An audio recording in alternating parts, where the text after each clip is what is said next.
Ma sœur tenait mon insuline au-dessus de l'évier et a lancé « Si je peux pas avoir le diabète, alors toi non plus ». Quand je l'ai suppliée d'arrêter, elle a éclaté de rire. « Tu transpires déjà. C'est quoi 4 œufs? T'en as pour combien de temps avant que tes organes lâchent ?» Je n'ai rien répondu. C'était il y a 9 jours. Ce matin, elle pleurait devant le tribunal, pendant qu'on lisait les chefs d'accusation à haute voix. « Quelle est la chose la plus odieuse que ta sœur t'ait jamais faite ?» La mienne a simulé le diabète juste parce qu'elle jalousait l'attention que mes parents me donnaient à cause de ma maladie. Jade avait 5 ans de plus que moi et elle a toujours pris mon diabète de type 1 comme une attaque personnelle. Elle me planquait mon lecteur de glycémie avant les repas, me volait mes jus pour les hypoglycémies et répétait à nos parents que je faisais mon intéressante avec ma maladie. Quand j'avais 10 ans, elle a jeté mon insuline juste avant qu'on parte en vacances et j'ai fini en réa. À l'école, elle racontait à qui voulait l'entendre que je simulais mes symptômes pour me faire chouchouter. Mes parents, eux, me demandèrent de prendre sur moi parce qu'elle était soi-disant jalouse de toute l'attention médicale.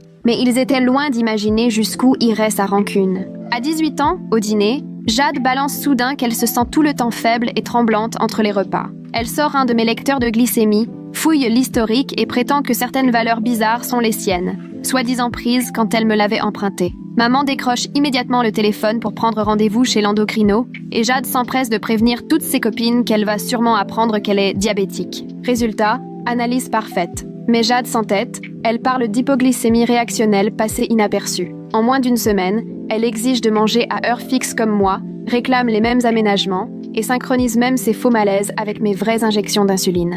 Chaque semaine, elle se met en scène avec de nouveaux épisodes spectaculaires d'hypoglycémie. Qu'importe qu'elle n'ait jamais touché à une seringue ou à de l'insuline, elle n'en a rien à faire de la logique. Elle s'effondre dans les magasins, tremble de façon théâtrale, réclame du jus en affolant tout le monde autour d'elle. Elle observe mes vrais symptômes et les singe à la perfection. La façon dont mes mains tremblent, la confusion qui me prend en pleine hypo, même la voix pâteuse quand mon taux de sucre plonge. Elle choisit ses crises pour être au centre de l'attention, jusqu'à simuler une syncope le jour de mon anniversaire, à convulser par terre jusqu'à ce qu'on lui donne du gâteau. Les pompiers débarquent, vérifient sa glycémie, nickel. Elle leur sort que leur appareil déconne. Mes parents dépensent des fortunes en spécialistes, personne ne trouve rien. Jade s'incruste dans des groupes de soutien pour diabétiques, sème la pagaille avec ses infos bidons, puis décide que ses soi-disant malaises viennent de mon insuline à moi. Elle exige même des frigos séparés. Elle réveille mes parents à 3h du mat en prétendant faire une crise, les force à lui préparer à manger, tandis que moi je gère mes vraies urgences nocturnes toute seule parce que,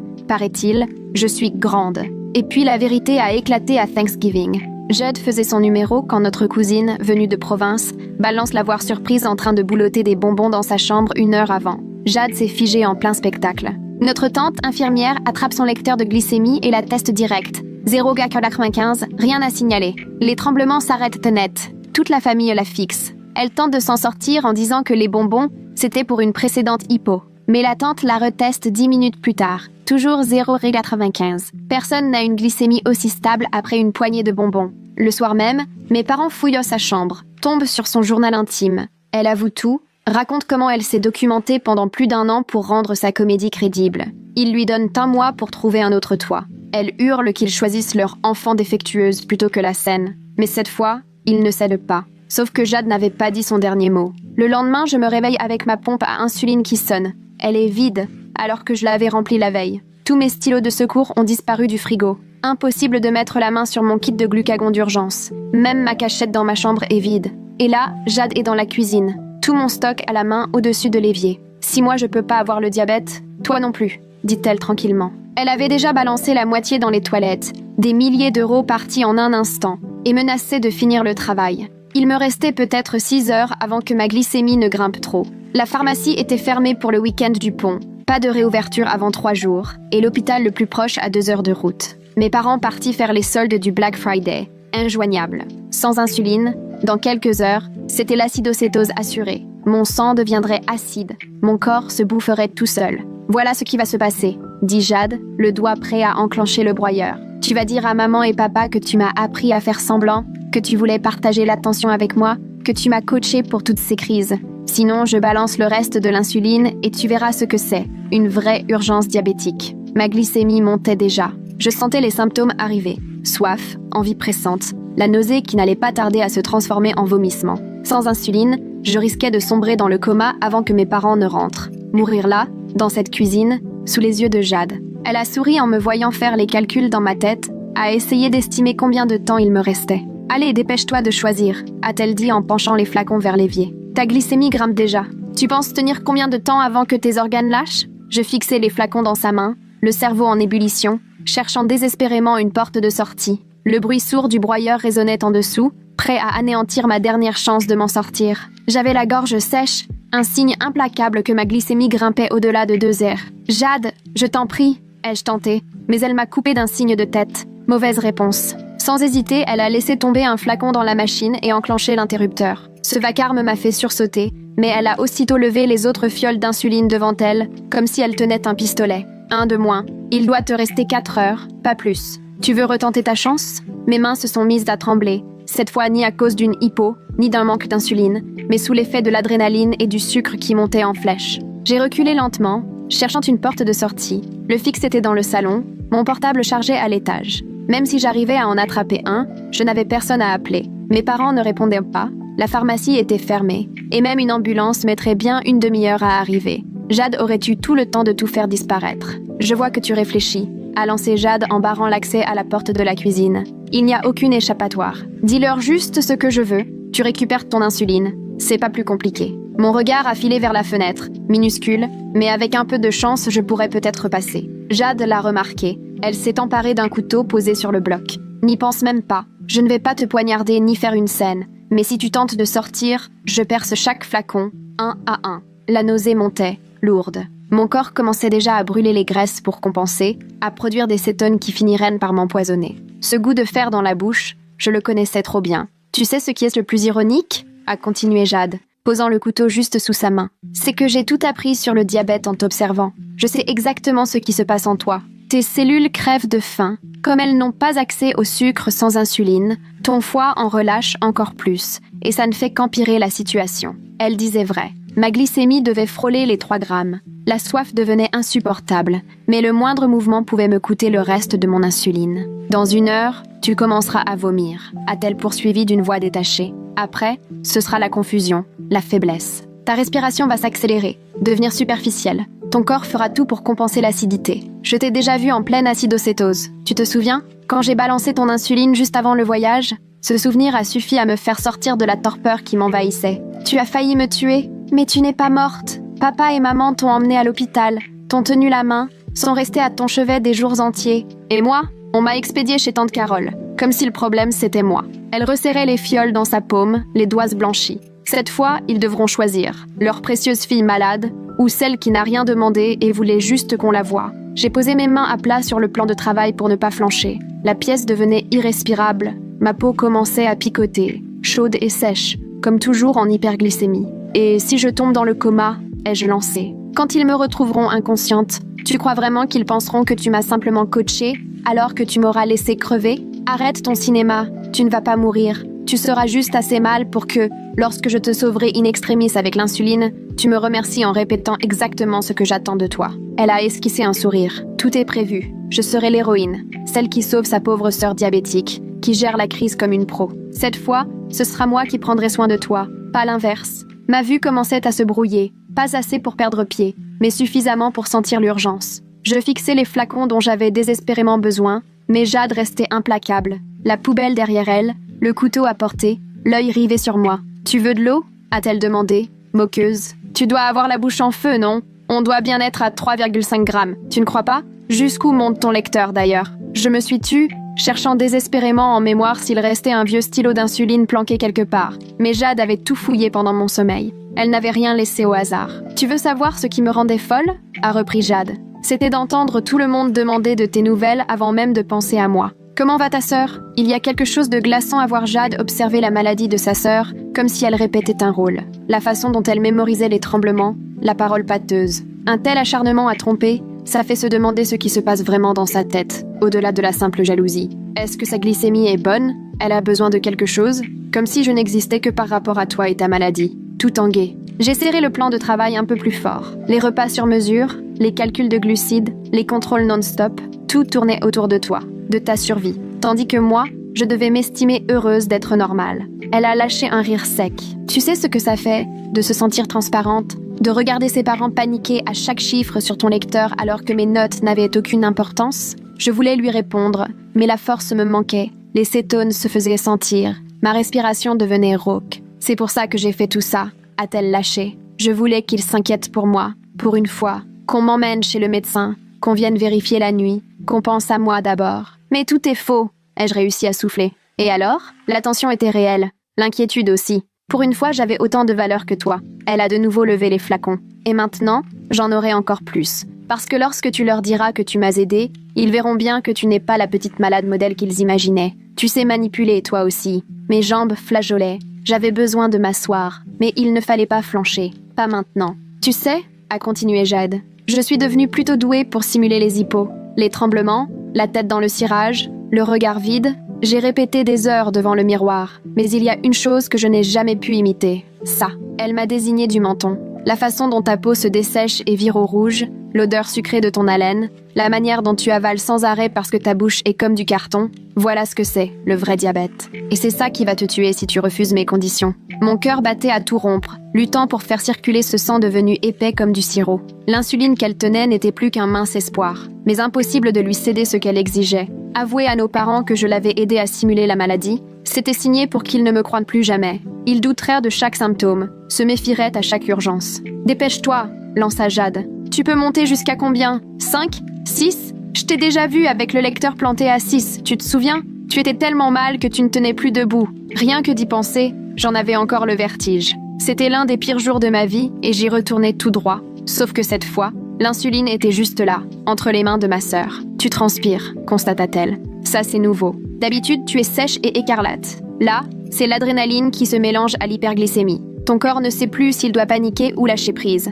Elle avait raison, j'étais prisonnière entre l'instinct de survie et la torpeur de l'acidocétose. Mes muscles étaient faibles mais prêts à bondir au moindre espoir. « Je vais te faciliter la vie », reprit Jade. « Fais juste un signe de tête. Dis oui, et je te donne un flacon. De quoi tenir jusqu'à ce que tu acceptes vraiment mes conditions. Sinon... » Elle rapprocha la main de la poubelle, et le bruit du broyeur me revint en mémoire. Sinistre, des milliers d'euros de médicaments partis en quelques secondes. Je pensais à tous ces diabétiques obligés de rationner leur insuline faute de moyens, et voilà que ma sœur la détruisait par pure rancune. « Tu cogites trop », lança-t-elle. « Ce n'est pas un casse-tête, c'est pas compliqué. Ta vie ou ta réputation. Qu'est-ce qui compte le plus ?» Tout devenait brumeux, comme si je regardais la scène de l'extérieur. Mauvais signe. Une acidocétose avancée pouvait faire délirer, halluciner. Il fallait agir avant de perdre pied. Jade insistait, un simple hochement de tête, et tout s'arrête. Mais je savais très bien que ça ne s'arrêterait pas là. Même si je cédais, même si j'inventais l'histoire qu'elle voulait pour nos parents,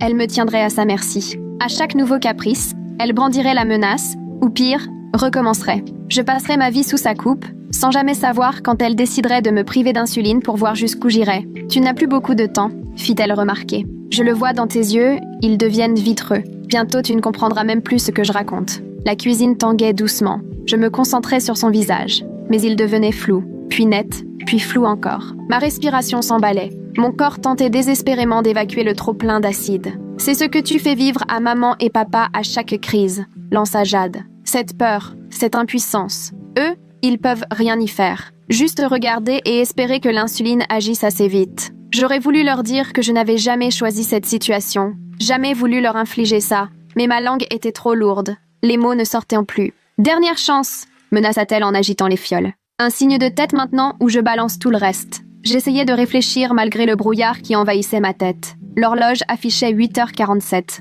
Mes parents ne seraient donc pas de retour avant midi, au mieux. 3 heures à tenir. À en juger par les symptômes, ma glycémie devait exploser les 4 grammes. Ce goût métallique s'accentuait à chaque déglutition. Jade perçut mon regard vers l'horloge et son sourire s'élargit. Elle fit teinter les fioles contre la poubelle métallique. Ce bruit me prit aux tripes. Chaque fiole, c'était des jours de survie, et elle les faisait tourner entre ses doigts, comme des babioles. Mes jambes flanchèrent, je m'agrippais au plan de travail, mais Jade ne rata rien de ma faiblesse. Elle se pencha, fascinée, scrutant la dégradation de mon état. Elle savait parfaitement ce qui se jouait dans mon corps. La soif devint insoutenable. Ma langue collait à mon palais. J'essayais d'humecter mes lèvres, mais il n'y avait plus rien. Elle le remarqua, alla chercher un verre, le remplit d'eau fraîche, et le but lentement, me fixant sans ciller. J'ai compris que je n'avais plus d'option. Bondir n'était plus envisageable. Mes muscles étaient déjà épuisés. Il me restait encore un peu de lucidité. J'ai hoché la tête, à peine. juste assez pour qu'elle le voie. Dans son regard, j'ai vu briller la victoire. Elle posa son verre, prit une fiole, la contempla comme un trophée, puis secoua la tête en riant. La fiole retourna avec les autres. Un signe de tête ne suffisait pas, expliqua-t-elle. Elle voulait m'entendre raconter son histoire, chaque détail parfaitement maîtrisé. Comment je lui aurais soi-disant appris à simuler les symptômes, comment on aurait tout planifié ensemble, comment je l'aurais aidé à se documenter pour rendre sa comédie crédible. Elle voulait que je répète jusqu'à ce que ça sonne naturel. Ma vision se brouilla complètement, les carreaux ondulaient sous mes pieds. Je m'agrippais plus fort au plan de travail, les ongles enfoncés dans le stratifié. Rester debout relevait de l'exploit.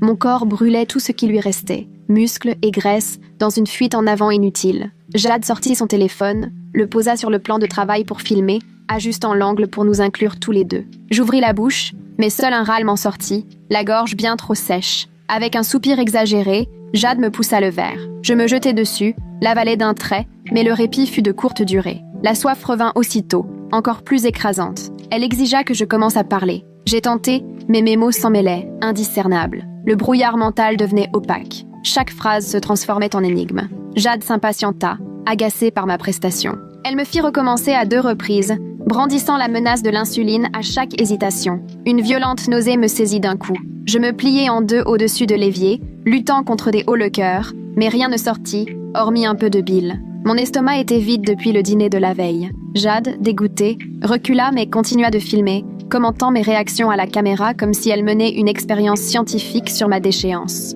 Lorsque les hauts-le-cœur se calmèrent, je me suis laissé glisser contre le plan de travail, les jambes secouées de tremblements incontrôlables. Ce n'était pas le tremblement habituel de l'hypoglycémie, mais la fatigue brute d'un corps à bout. Je me suis retrouvée assis par terre, adossé au placard, les carreaux froids soulageant un peu ma peau en feu. Jade s'accroupit à ma hauteur, l'insuline bien en évidence, et me rappela que ce n'était pas terminé. Il fallait une confession complète, convaincante, mais j'étais incapable de formuler la moindre phrase cohérente. Les mots m'échappaient, avant même que je les saisisse. Jade s'agaça devant mon discours décousu, puis se releva et se mit à tourner dans la cuisine en marmonnant à propos du timing. Elle voulait que je sois assez conscient pour parler, mais suffisamment mal pour être reconnaissant, et le créneau se rétrécissait. Elle consulta son téléphone, calculant l'heure du retour de nos parents. J'essayais de me relever, mais mes jambes refusèrent de répondre. La pièce s'est mise à tourner furieusement. J'ai fermé les yeux, la nausée n'a fait qu'empirer. Ma respiration était courte, rapide, comme si mon corps tentait en vain d'évacuer l'acide par les poumons. Chaque inspiration semblait insuffisante. Jade remarqua mon souffle et hocha la tête, satisfaite de reconnaître le symptôme. « Respiration de Kussmaul » lança-t-elle, toute fière. « Une respiration profonde et difficile. Ça veut dire que le taux d'acide est critique. » Selon elle, il me restait peut-être 1 heure avant de perdre vraiment pied. La tentative de confession reprit, elle me soufflait les mots, mais mes réponses devenaient de plus en plus incohérentes. Son visage trahissait l'exaspération. Son plan parfait exigeait ma coopération, mais mon corps s'effondrait plus vite qu'elle ne l'avait prévu. Elle changea alors de tactique, attrapa un bloc-notes dans un tiroir et rédigea la confession elle-même, me demandant simplement de la recopier. Mais mes mains tremblèrent trop. Le stylo m'échappa et tomba au sol. Ma vision se brouilla, des taches sombres dansant à la périphérie. Voir Jade passer du rôle de sœur jalouse à celui de médecin improvisé, c'était tout de même un sacré revirement. Elle disséquait mes symptômes comme si elle révisait un concours de médecine, alors qu'il ne s'agissait que d'un sale chantage. Je clignai des yeux, mais les taches noires se multipliaient. Le visage de Jade devint flou, sa voix résonnait au loin, comme venue d'une autre pièce. Elle me donna une gifle pour me ramener, mais le contact me sembla étranger, presque détaché de mon propre corps. Elle sentait que son temps était compté. Si je sombrais avant de passer aux aveux, elle perdait tout contrôle. Elle serait alors obligée de me donner l'insuline ou de risquer le pire, ce qui gâcherait tout. Une nouvelle vague de nausées m'a submergée, plus violente encore. Cette fois, j'ai réussi à vomir, la bile me brûlant la gorge. Jade, écœurée, recula d'un bond en jurant et m'envoya des essuie-tout. L'odeur n'a fait qu'accentuer ma nausée. Elle annonça alors un nouveau plan. Si je ne pouvais ni parler ni écrire, il suffirait d'une vidéo où je hoche la tête pendant qu'elle raconte l'histoire, de simples acquiescements à ses questions. Elle remit son téléphone en place et recommença à filmer, mais même hocher la tête devenait un effort surhumain. Mes muscles ne suivaient plus, ma tête tombait sur le côté. Jade me saisit le menton pour m'obliger à regarder la caméra, sa main brûlante sur ma peau moite. Les questions s'enchaînèrent. C'est moi qui t'ai aidé à simuler le diabète? Un léger signe de tête. C'est moi qui t'ai appris à reconnaître les symptômes? Encore un hochement. Mais mes gestes étaient si faibles, si laborieux, que même Jade comprit qu'ils ne feraient illusion auprès de personne. Elle avait besoin que je sois plus alerte. Elle prit alors une décision. Elle ouvrit un flacon, aspira un peu d'insuline dans une seringue, juste assez pour me stabiliser un moment, pas de quoi me tirer d'affaire. Elle comptait me maintenir à flot, fonctionnel mais dépendant, me contrôler à coups de dose. L'aiguille s'approcha de mon bras, j'ai tenté de me reculer, en vain. Soudain, un bruit nous glaça. Une portière venait de claquer dehors. Jade s'est précipitée à la fenêtre, soulevant le store. C'était simplement Madame Bufford, la vieille voisine, qui ramassait son journal. Jade attendit qu'elle disparaisse à l'intérieur, perturbée par cette intrusion à laquelle elle n'avait pas songé. Le quartier était d'habitude calme, mais avec le long week-end, tout le monde était chez soi. Revenant dans la cuisine, elle me découvrit toujours plus effondrée contre les placards, la respiration laborieuse, chaque inspiration demandant un effort de plus. L'insuline qu'elle tenait était devenue la clé de ma survie, mais elle hésitait, consciente qu'en me l'administrant, elle perdrait un peu de son ascendant. Elle tenta une nouvelle approche, me rappelant toutes les fois où mon diabète m'avait valu de l'attention, chaque passage à l'hôpital, chaque professeur inquiet, chaque aménagement spécial, les énumérant comme autant de fautes et s'érigeant en victime qui mériterait, elle aussi, d'être vue, d'exister. Mais je n'avais plus la force de comprendre, mon corps ne pensait plus qu'à survivre. La sonnette retentit soudain, nous faisant sursauter toutes les deux. Les yeux de Jade s'agrandirent hors de panique, elle n'attendait personne. Par la fenêtre, j'aperçus un livreur devant la porte, un colis à la main, insistant sur la sonnette. Jade devait répondre, sinon elle risquait d'éveiller les soupçons. D'un geste vif, elle dissimula les fioles d'insuline dans sa poche et me menaça silencieusement du couteau, puis elle reprit son calme et alla ouvrir. J'ai entendu sa voix faussement joviale, remerciant le livreur de travailler pendant un week-end férié. La porte se referma, ses pas précipités résonnèrent dans la maison. Elle me retrouva alors que j'essayais péniblement de ramper vers le téléphone du salon, n'ayant à peine parcouru 1 mètre. Mes bras tremblaient sous l'effort. Elle m'attrapa par la cheville et me traîna jusqu'à la cuisine, m'arrachant presque la vue tant le mouvement était brutal. Son calme avait laissé place à une colère froide.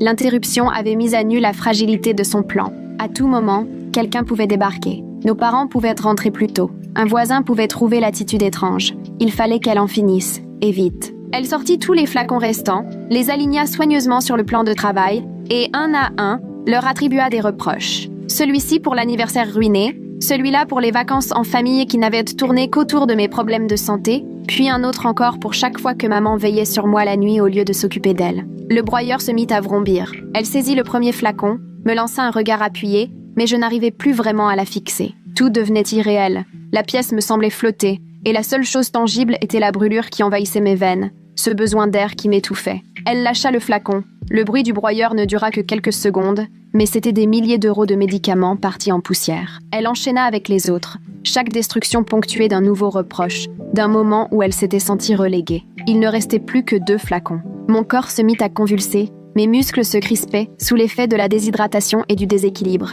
La douleur perça un instant le brouillard. Jade observait la scène avec une espèce de curiosité clinique. Jamais elle n'avait vu ce genre de crise dans ses recherches.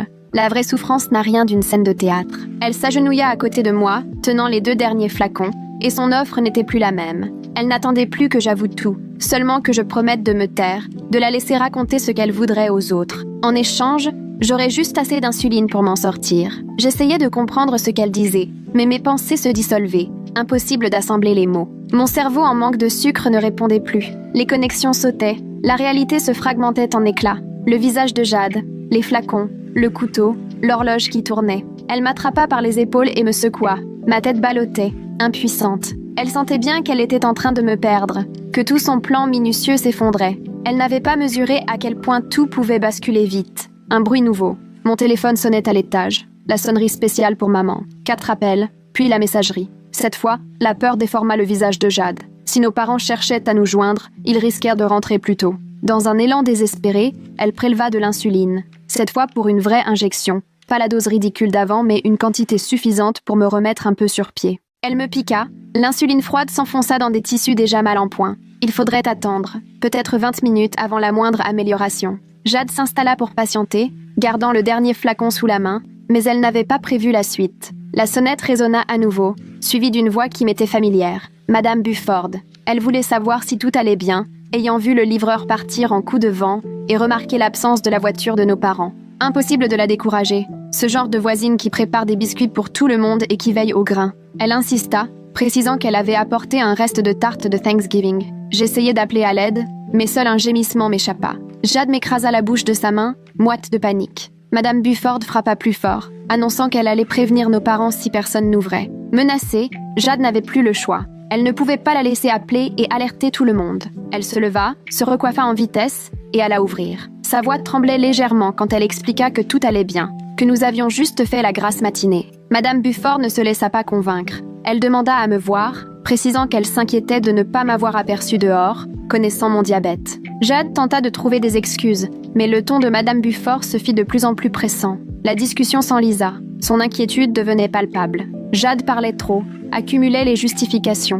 L'insuline commençait à agir, mes idées reprenaient forme. Il me fallait provoquer un bruit, n'importe quoi pour attirer l'attention. J'ai renversé le verre d'eau qui s'est fracassé sur le carrelage. Le son claqua. La voix de Madame Buford s'éleva, réclamant des explications. Jade affirma que j'avais simplement laissé échapper un objet, mais Madame Buford, mère de 3 enfants, connaissait la différence entre une maladresse et un vrai problème. Elle annonça qu'elle appellerait les secours si Jade ne lui permettait pas de me voir. Cette fois, ce n'était plus une menace en l'air. Jade, paniquée, revint vers moi. Son plan volait en éclats. Elle ne pouvait pas la laisser rentrer, mais ne pouvait pas non plus me cacher dans cet état. Elle empoigna le dernier flacon d'insuline, le brandissant comme une menace. « Une seule chance », a-t-elle sifflé. Il fallait que je tienne à Madame Buford le discours qu'elle attendait. Tout allait bien, je me sentais juste patraque à cause de quelque chose que j'avais mangé, rien de grave. Sinon, elle détruirait l'ultime flacon et partirait avant que les secours n'arrivent. Je me retrouverais seule, obligée d'expliquer alors que j'étais à l'agonie. L'insuline faisait lentement effet. Mon esprit émergeait, même si mon corps était encore faible. J'entendais Madame Buford annoncer qu'elle allait utiliser le double de la clé que nos parents lui avaient confiée pour les urgences. Jade m'attrapa, me remit difficilement debout. On avança péniblement jusqu'à la porte d'entrée. Elle me murmurait ses ultimes menaces à l'oreille. Un mot de travers et le dernier flacon y passerait. Elle raconterait que j'avais tout détruit dans un accès de rage. La porte s'ouvrit à peine. Je croisai le regard de Madame Buford, inquiet, qui balaya d'un coup d'œil ma pâleur, ma respiration compliquée, ma détresse. Son visage se durcit d'inquiétude. J'ai ouvert la bouche. Quand j'ai prononcé ces mots, tout le monde a été pris de court, moi le premier. J'ai demandé à Madame Buford si elle avait encore un peu de son fameux thé du jardin, celui censé calmer les nausées. Ma voix était faible, mais on m'entendait suffisamment. Madame Buford a plissé les yeux. Elle me connaît depuis que j'ai 5 ans et elle sait à quel point je déteste le thé, surtout ses infusions amères. Pourtant, elle a joué le jeu, affirmant qu'elle allait m'en préparer sur le champ et qu'elle reviendrait dans 5 minutes. Jade, soulagée, a commencé à refermer la porte, mais le pied de Madame Buford l'a immobilisée. Elle m'a fixé droit dans les yeux avant de me demander si j'avais bien vérifié ma glycémie récemment. Une question toute simple mais lourde de sens. Elle reconnaît les signes d'une hypo à la première seconde. Voir Madame Buford débarquer avec une tarte et flairer le mensonge, c'est un peu comme si votre grand-mère se muait soudainement en Sherlock Holmes. Elle repère tout de suite le « tout va bien » de façade. J'ai acquiescé, mentant en prétendant que tout allait bien, mais instinctivement, ma main a cherché ma poche, là où je garde toujours mon lecteur de glycémie. Poche vide, plus de lecteur. J'ai vu le visage de Madame Buford se transformer, elle avait compris. Elle a alors déclaré à haute voix qu'elle allait chercher du thé et prévenir mes parents pour leur dire que je n'étais pas en forme. Jade a essayé de protester, mais Madame Buford filait déjà, bien plus vive que ne le laisserait croire ses 70 ans. Elle avait parfaitement saisi que la situation était grave. Jade a claqué la porte, la colère remplaçant sa maîtrise de tout à l'heure. Tout s'écroulait. Il ne lui restait que quelques minutes avant que Madame Buford n'alerte soit les secours, soit nos parents, peut-être même les deux. La partie était perdue. Elle m'a attrapée pour me ramener brutalement en cuisine, me collant contre le plan de travail. Elle a sorti le dernier flacon de sa poche et l'a brandi une ultime fois au-dessus du broyeur, prête à tout faire sauter avec elle s'il le fallait. Plutôt tout détruire que d'admettre la défaite. Mais l'insuline commençait à faire effet. Mon esprit redevenait plus clair et capable de réfléchir. Je lui ai rappelé que si elle cassait ce dernier flacon, il faudrait expliquer ma mort. Nulle histoire ne pourrait masquer ça. Elle finirait en prison, pour de vrai. Pas juste privée de sortie, ou sous le coup d'une punition familiale. Elle a marqué un temps d'arrêt. J'ai insisté, les mots sortaient plus aisément. Si elle me donnait enfin l'insuline, je dirais à tout le monde que j'avais détruit mon stock par accident, à moitié endormie. Elle pourrait le confirmer, se faire passer pour l'héroïne qui m'avait aidée lors de la crise. Nos parents finiraient par lui pardonner ses mensonges, à la lumière de ce qu'elle aurait fait pour moi. L'offre est restée suspendue entre nous. Jade calculait à toute vitesse. Elle entendait la voix de Madame Buford dehors, sûrement déjà en ligne avec mes parents. Le temps pressait. Elle devait choisir entre aller jusqu'au bout ou sauver ce qu'elle pouvait. Les sirènes se sont mises à hurler au loin, d'abord discrètes, puis de plus en plus proches. Madame Buford n'avait pas attendu. Les secours étaient en approche. La fenêtre de tir de Jade se refermait à chaque seconde. Elle a jeté un coup d'œil au flacon, puis à moi, puis vers la porte. Et là, elle a tranché. Le flacon a traversé la pièce avant d'exploser contre le mur, projetant des éclats de verre et l'insuline sur le sol. Plus aucun espoir. Tout venait de voler en éclats dans un geste de rage. Jade a esquissé un sourire froid. Si elle ne pouvait pas gagner, personne ne gagnerait. Mais j'ai souri aussi, car pendant notre lutte, alors qu'elle était distraite par Madame Buford, j'avais pu agir sans qu'elle s'en rende compte. La seringue utilisée plus tôt, avec un fond de dose, avait roulé sous le plan de travail. Je l'avais récupérée quand elle m'avait traînée vers la porte et je l'avais glissée dans ma ceinture. Il restait à peine 2 unités d'insuline, mais c'était suffisant pour me maintenir en vie jusqu'à l'arrivée des secours. J'ai attendu le bon moment. Puis, alors que les sirènes se rapprochaient, j'ai sorti la seringue et me suis injecté le reste. Le visage de Jade est devenu livide. Elle n'avait pas tout détruit, finalement. Son dernier coup bas avait échoué. Elle a tenté de s'enfuir par la porte de derrière, mais il était trop tard. Les gyrophares rouges et bleus inondèrent déjà la pièce. Madame Buford avait donné notre adresse. Les ambulanciers ont déboulé par l'entrée, suivis de près par Madame Buford et son double de clés. Ils m'ont retrouvé par terre, conscient mais épuisé, au milieu des débris de verre et du matériel médical. Jade est restée figée près de la porte de service, hésitant entre prendre la fuite ou affronter les conséquences. Les minutes qui ont suivi se sont déroulées dans le flou. Les ambulanciers prenaient mes constantes, installaient une perf, injectaient du dextrose en urgence. Les policiers arrivaient et observèrent la scène. Madame Buford racontait ce qu'elle avait vu. Jade tentait de s'en sortir avec des histoires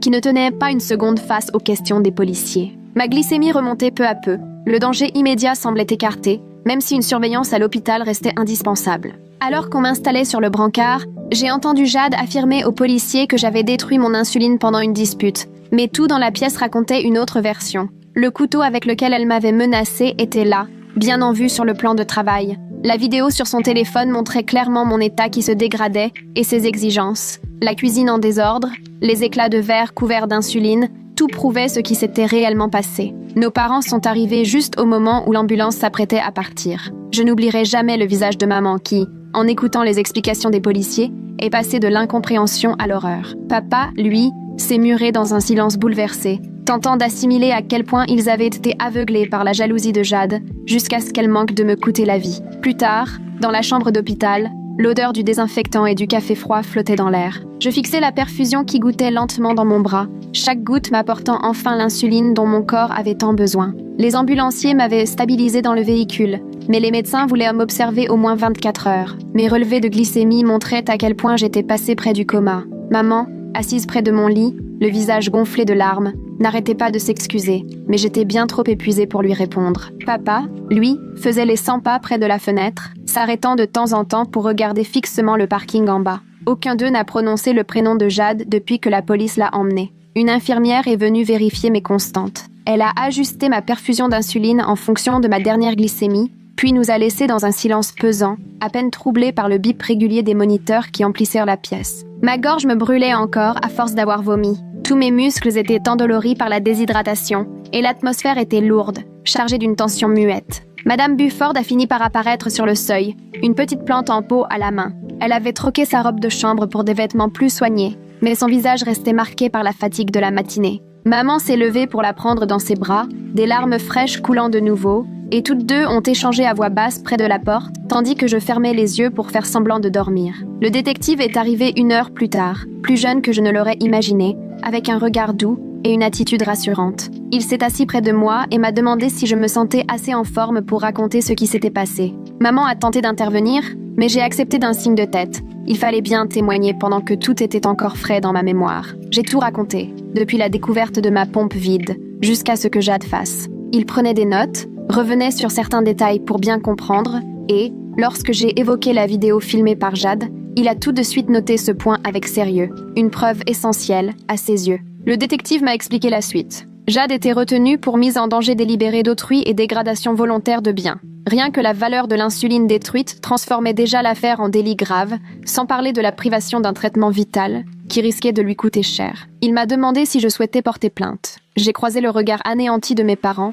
et j'ai acquiescé. Quand il est parti, le silence est retombé, plus lourd encore. Papa, qui n'avait cessé de tourner en rond, a fini par s'asseoir près de moi et m'a pris la main, la serrant doucement, et ses doigts, pourtant si robustes d'ordinaire, tremblèrent légèrement. Maman s'est installée au bord du lit, prenant soin d'éviter la perfusion, et ils ont commencé à me parler du journal de Jade qu'ils avaient trouvé des mois plus tôt, qu'ils avaient écartés comme de simples exagérations d'ados, des signaux d'alerte qu'ils n'avaient pas voulu voir, préférant croire à un coup de théâtre plutôt qu'à la réalité, et de la façon dont ils s'en voulaient de n'avoir pas su protéger leur fille. Leurs paroles se perdaient dans les sanglots et les silences. Une assistante sociale est venue ensuite, une femme âgée aux cheveux gris, soigneusement remontés. Elle m'a posé des questions sur la maison, sur mon sentiment de sécurité à y retourner, questions qui me paraissaient absurdes après tout ça, mais je savais qu'elle ne faisait que son travail. Elle a laissé des brochures sur le soutien familial et les groupes d'aide pour les familles confrontées à la maltraitance médicale. L'endocrinologue, le Dr Rollin, est passé pour sa visite du soir. Elle me suit depuis le début et la voir, si paisible, m'a fait plus de bien que je ne l'aurais pensé. Elle a actualisé mon traitement, précisé que le stress risquait de chambouler mes glycémies pendant un moment, qu'il faudrait surveiller tout ça de près. La nuit tombait. La cafétéria était fermée depuis longtemps, mais papa, voulant se rendre utile à tout prix, a déniché des snacks dans un distributeur. J'ai grignoté quelques biscuits, le ventre encore noué par l'épuisement de la journée. Le téléphone de maman n'arrêtait pas de vibrer. La famille avait compris que quelque chose de grave était arrivé. Elle sortait répondre dans le couloir, sa voix étouffée par la porte, et j'entendais des bribes. Jade, les poursuites, l'incertitude de la suite. À chaque appel, elle semblait un peu plus vidée. L'infirmière de nuit était une autre, plus âgée, plus stricte, et elle vérifiait ma glycémie toutes les 2 heures, piquant mes doigts avec une efficacité sans faille. Peu à peu, les chiffres se stabilisaient, mon corps reprenait lentement son rythme. Elle a déposé sans rien dire des couvertures supplémentaires, devinant la sensation de froid qui s'installe après une acidocétose. J'ai somnolé entre 2 contrôles, et chaque fois que je fermais les yeux, je revoyais Jade tenant les flacons au-dessus de l'évier, le bruit du broyeur résonnant dans mes rêves. Je me réveillais en sursaut, persuadée que ma pompe sonnait encore vide, et maman me serrait la main pour me ramener à la réalité. Le matin a apporté de nouveaux médecins, de nouvelles discussions sur la sortie. La psychiatre, passage obligé après ce qu'ils appelaient un traumatisme, m'a interrogée sur mon état mental, cherchant à repérer des signes de stress post-traumatique. J'ai répondu franchement sur les cauchemars, mon inquiétude permanente à propos de l'insuline, la peur qui ne voulait pas me lâcher. Ensuite, la kinésithérapeute est venue. La déshydratation m'avait laissé plus faible qu'on ne l'aurait cru. Elle m'a aidé à faire quelques pas dans le couloir, à retrouver un peu de force. Mes jambes tremblaient à chaque pas, mes muscles protestaient, mais elle m'a assuré que tout cela était normal, que je devais me laisser du temps. La pharmacie a livré mon nouvel approvisionnement d'insuline directement dans la chambre. Le pharmacien a tout vérifié avec moi, flacon après flacon, en vérifiant bien les dates et l'ordonnance. Maman ne quittait pas le sac des yeux, la main tendue comme pour le protéger. Papa, inquiet, a demandé s'il fallait acheter une boîte sécurisée pour la maison. Je me demande ce que Jade doit penser, enfermée dans sa cellule, pendant que nous, on essaie tant bien que mal de recoller les morceaux. Le fait qu'elle ait fui à l'arrivée des sirènes prouve qu'elle n'avait rien prémédité, que tout ça a dégénéré d'un coup. L'organisation du retour à la maison a commencé après le déjeuner. La coordinatrice a parlé de rendez-vous de suivi, des protocoles d'urgence et des mesures de sécurité. Elle a précisé que Jade n'aurait pas le droit de m'approcher à sa sortie, qu'une ordonnance d'éloignement avait déjà été déposée. Tout cela me semblait irréel, comme si on parlait d'une étrangère et pas de ma sœur. Madame Bufford est revenue dans l'après-midi avec une soupe maison. Elle m'a dit qu'elle avait cuisiné toute la matinée pour s'occuper. Elle est restée un moment avec maman pendant que je buvais lentement mon bouillon, et, dans ce silence partagé, les 2 femmes ont trouvé un peu de réconfort. Avant de partir, elle a discrètement glissé un double des clés dans la main de maman, insistant pour que nous le gardions au cas où. La coordinatrice de l'assurance est arrivée avec les papiers. L'assurance prévoyait le remplacement de l'insuline endommagée grâce à une clause d'urgence, ce qui a été un vrai soulagement. L'agente nous a guidés à travers les démarches, détaillant les garanties pour l'hospitalisation et le suivi médical. Papa s'est enquis d'un ton soigneusement neutre, de la prise en charge du soutien psychologique. Après le choc, il fallait remplacer ma pompe à insuline. L'éducatrice en diabétologie m'en a apporté une neuve et a pris le temps de m'expliquer calmement chaque étape de l'installation. Mes mains tremblaient quand j'ai préparé la tubulure, mes gestes mécaniques luttant contre le contre-coup des récents événements. L'éducatrice s'est montrée d'une patience remarquable, m'encourageant à aller à mon rythme. Le soir, d'autres visiteurs sont arrivés. Ma tante, qui avait fait toute la route en urgence après l'appel de maman, m'a serré contre elle avec 1000 précautions, évitant la perfusion, avant d'adresser à mes parents des regards bien moins tendres. Dans le couloir, j'ai surpris des chuchotements animés, des reproches sur la préférence supposée pour Jade et les signes d'alerte ignorés. L'équipe de nuit a pris le relais. D'autres infirmières mais la même routine. Contrôle de glycémie, prise de constante. J'ai mieux dormi, l'épuisement l'emportant enfin sur l'angoisse. Les cauchemars étaient là, mais plus diffus, mon esprit commençant à dompter le traumatisme. Le 2e matin, on m'a remis mes papiers de sortie. le docteur Roland a procédé à un dernier examen et jugé que je pouvais rentrer. Elle a revu mes doses d'insuline, tenant compte du stress encore présent dans mon corps, puis a fixé les rendez-vous de contrôle pour la semaine suivante, décidée à suivre ma convalescence de près. L'infirmière s'est assurée que tout était en règle. Liste en main, médicaments, rendez-vous,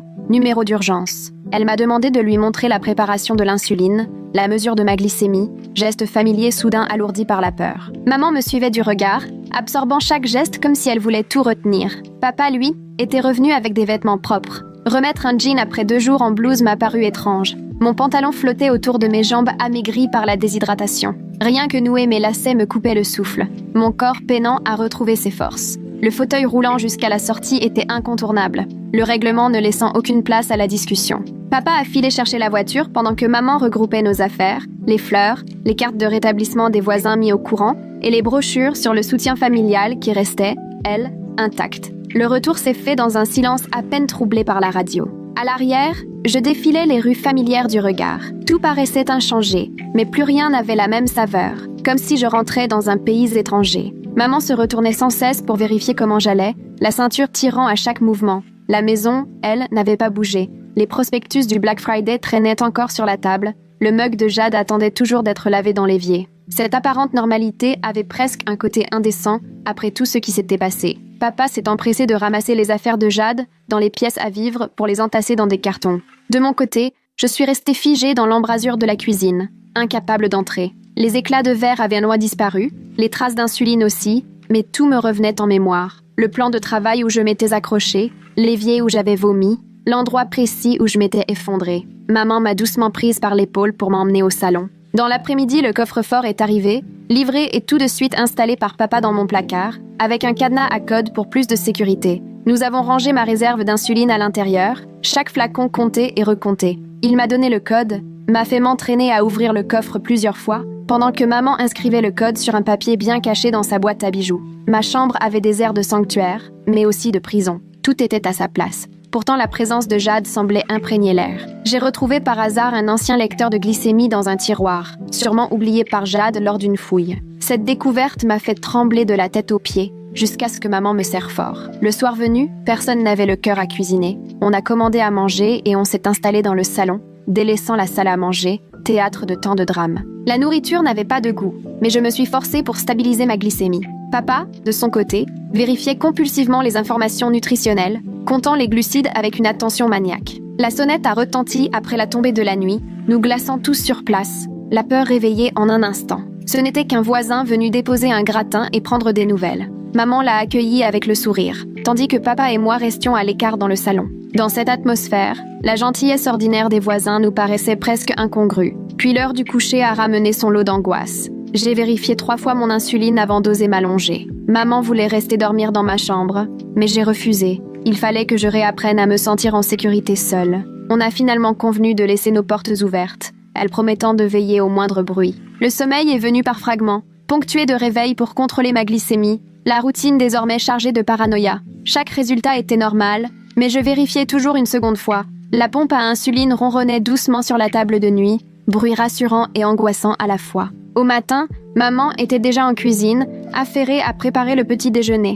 Elle avait passé la nuit à chercher des recettes à index glycémique bas, bien décidée à m'aider à mieux équilibrer mon diabète. Papa, installé à la table, noircissait un carnet de questions pour l'avocat qu'il avait contacté. La scène du petit déjeuner familial avait un air un peu forcé, mais elle était devenue nécessaire. La pharmacie a appelé pour confirmer que mes renouvellements étaient au prêt. Maman a tenu à y aller immédiatement, même si j'avais déjà de quoi tenir. Elle est revenue, les bras chargés de fournitures, assez d'insuline pour plusieurs mois. Tout a rejoint la réserve du coffre-fort. Cette abondance était, pour la première fois depuis longtemps, une vraie source de soulagement. Le cabinet du docteur Roland a téléphoné pour confirmer mon rendez-vous de suivi, précisant que le créneau serait plus long, car il savait en bien que la visite ne se limiterait pas au diabète. Maman, anxieuse comme toujours, l'a noté sur 3 calendriers différents, se lançant dans une organisation frénétique. J'ai passé l'après-midi à vérifier ma glycémie sans arrêt. Au moindre symptôme, la panique montait. Est-ce que j'avais soif parce que ma glycémie était trop haute ou simplement par manque d'eau? Mes mains tremblaient-elles à cause d'une hypoglycémie ou à cause du choc? À la fin, maman a caché mes bandelettes de rechange pour que je respecte enfin le rythme prescrit. Le policier a appelé pour donner des nouvelles. Jade avait payé sa caution mais logeait chez une amie tout au bout de la ville et l'ordonnance d'éloignement avait été officiellement enregistrée. Il a insisté sur le fait que le procureur prenait l'affaire très au sérieux, au vu de la gravité des faits, et que les dates d'audience seraient de bientôt fixées. Le dîner s'est déroulé dans le calme, comme la veille. Une nouvelle routine s'installait déjà. On mangeait dans le salon pour éviter la cuisine et ses souvenirs trop lourds. Papa s'était lancé dans des recherches sur les systèmes de sécurité, nous montrant toutes sortes d'options sur sa tablette. Détecteurs de mouvement, caméras, alarmes, tout ce qui pouvait nous rendre un peu de tranquillité d'esprit. La conseillère a téléphoné pour fixer notre première séance familiale. Maman avait contacté plusieurs spécialistes avant de trouver quelqu'un qui s'y connaissait autant en traumatismes médicaux qu'en crise familiale. Le premier rendez-vous était prévu la semaine suivante, ce qui nous laissait le temps d'encaisser l'urgence avant d'attaquer le fond du problème.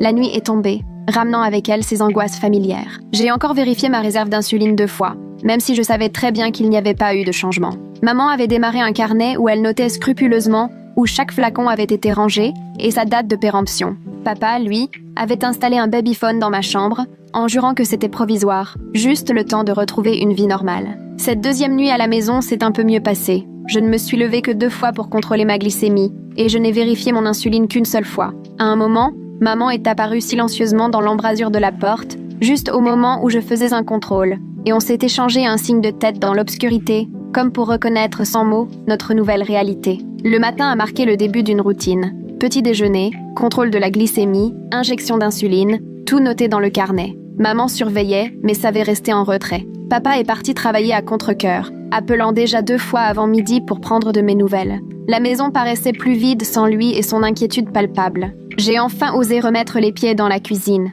pour la première fois depuis mon retour, mais l'endroit me semblait étrange. Chaque objet semblait chargé de souvenirs qu'on ne voyait pas. Maman m'a surpris, figée près de l'évier, incapable d'avancer ou de faire demi-tour. Alors elle m'a doucement guidée, geste après geste, pour préparer du thé, comme pour reprendre possession de l'espace. Le facteur a apporté son lot de factures médicales et de papiers d'assurance, que maman a trié méthodiquement en créant des dossiers pour tout ce qui avait trait à l'incident. Elle avait déjà lancé la procédure de réclamation pour l'insuline détruite, déterminée à signaler les actes de Jade où que ce soit possible. Madame Bufford est passée avec encore un plat et une oreille attentive.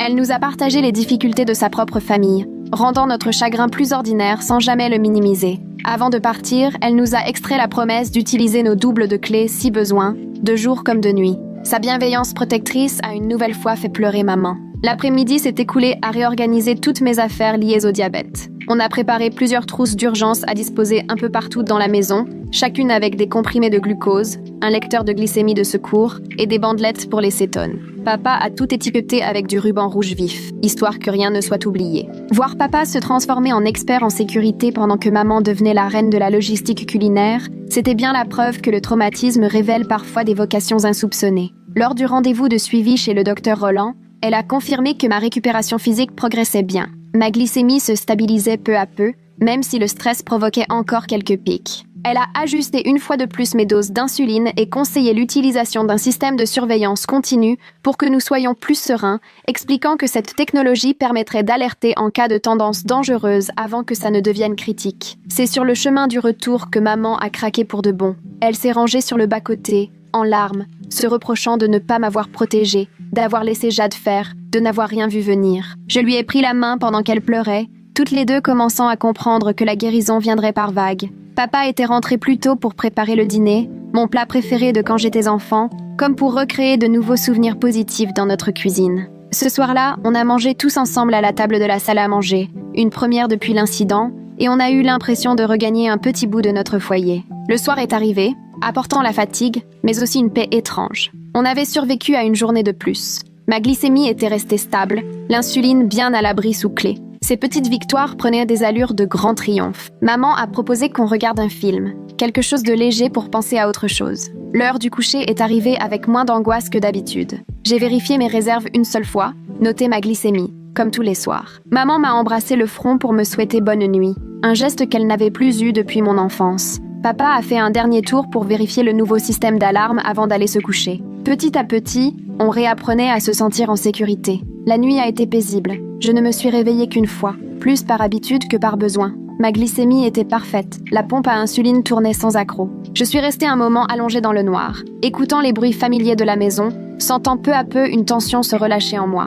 Le matin s'est levé, porteur de promesses. Le traumatisme ferait toujours partie de notre histoire familiale, comme un fil tissé dans la trame. Mais désormais, on apprenait à vivre avec, à bâtir de nouveaux repères autour de nos cicatrices. Maman a préparé le petit déjeuner, attentive mais discrète. Papa est parti au travail après avoir promis de donner des nouvelles par téléphone. Je me suis installée à la table de la cuisine, là où tout avait commencé, et j'ai pris tranquillement mon insuline du matin, sans la moindre appréhension. Ce geste, anodin en apparence, avait pour moi un goût de victoire. Maman m'a adressé un sourire depuis l'autre côté de la table, et j'ai vu une lueur d'espoir renaître dans son regard. La vie reprendrait, différente certes, empreinte d'une attention nouvelle et d'une sagesse douloureusement acquise, mais elle continuerait tout de même. Voilà, c'est ici que s'achève notre histoire commune. Merci de m'avoir accompagnée sur ce petit bout de chemin et de m'avoir permis de mettre en lumière ces instants inattendus du quotidien. C'était vraiment un plaisir. Si vous êtes arrivé jusqu'au bout, laissez-moi un commentaire, cela me fait toujours très plaisir de vous lire.